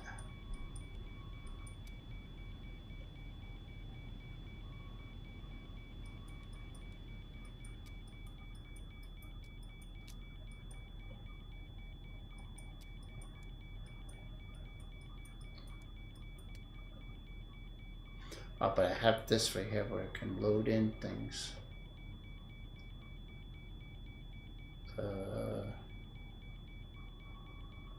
It is...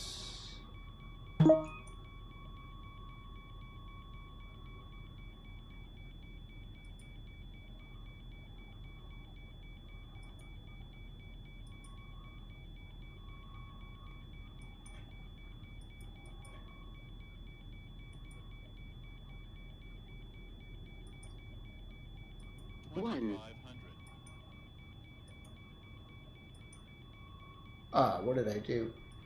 I didn't want to do that. I had my setup.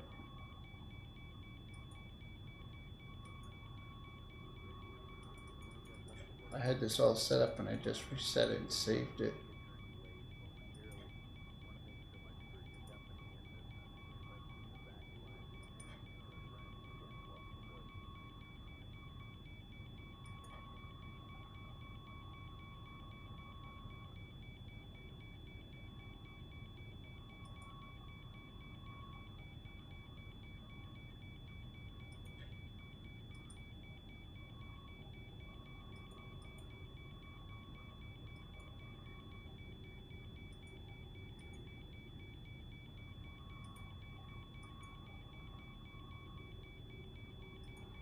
I just went through all this. I saved it. Like, fuck. I don't. No. Load.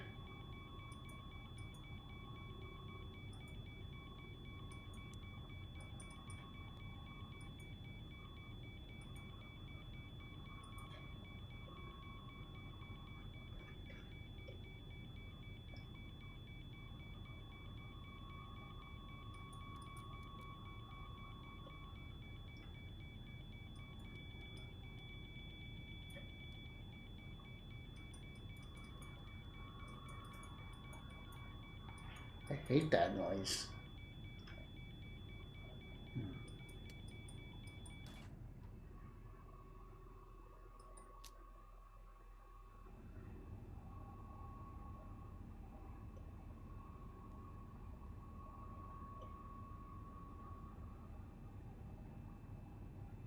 That's it for me, guys. Thanks for watching.